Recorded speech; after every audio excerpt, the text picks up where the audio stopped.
October 1st, 331 BCE, near Gaugamela, Mesopotamia. Across a wide, dusty plain stands the largest military force the ancient world has ever seen. 250,000 Persian soldiers, deployed and waiting. Every element of this formation is engineered for a swift execution.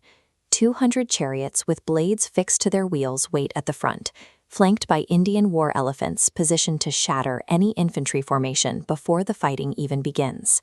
Standing against them is a fraction of that number, just 47,000 Macedonians. They are led by a 25-year-old king who has never lost an engagement, Alexander the Great. Outnumbered 5-1, staring down heavy cavalry, chariots, and elephants, the Macedonians are facing terrible odds. By every accepted rule of ancient warfare, they are walking into an execution.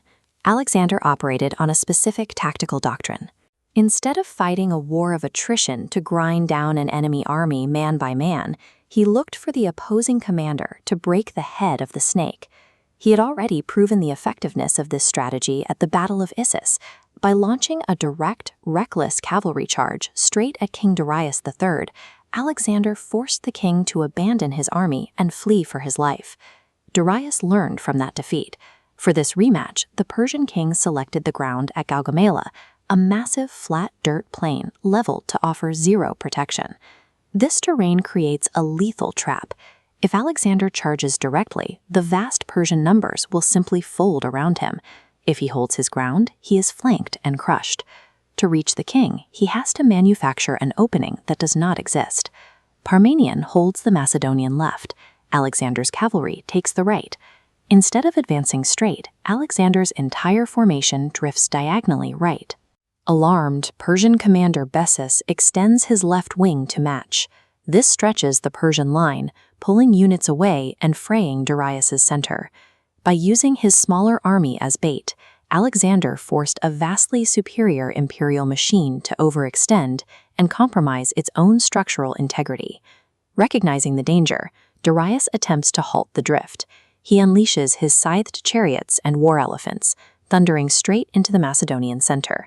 The Macedonian phalanx executes a disciplined mechanical response. They step aside and open empty corridors right through their own ranks, allowing the chariots to pass through harmlessly. Once the chariots and elephants are separated from their support and trapped behind the main battle line, light skirmishers quickly dismantle them. The Macedonians operated as a flexible organism. They proved that disciplined agility could completely neutralize the ancient world's most devastating shock weapons. The tension finally breaks. Between the overextended left and center, a physical gap tears open right in front of the king. Seeing it instantly, Alexander gathers his cavalry into a tight wedge, pivoting sharply left to plunge directly into the weakness. This wedge ignores the broader battle. It drives violently straight through the royal guard, heading for the exposed King of Kings. The risky rightward drift achieved its exact purpose. It was a calculated heist designed to pry open a single war-ending path to the king. The Macedonian wedge pierces the center. Within moments, the fighting is no longer a distant tactical abstraction. Alexander is cutting his way step by step toward the royal chariot. For the second time in his life, King Darius hits his psychological breaking point. Watching his guards fall, the king turns his chariot and flees the battlefield to save himself. The moment the king runs, the Persian Empire loses its center of gravity. Orders stop. Units disengage. What had been a functioning army dissolves into a chaotic, retreating crowd. Alexander is close enough to give chase, but a message arrives from the left flank. Parmenion's wing is close to breaking under a massive Persian assault. Alexander chooses to halt his pursuit of the fleeing king. He turns his cavalry back, reinforces Parmenion, and stabilizes the line to secure a total tactical victory. Instead of a slow campaign to capture territory city by city, Alexander targeted the psychological core of the empire.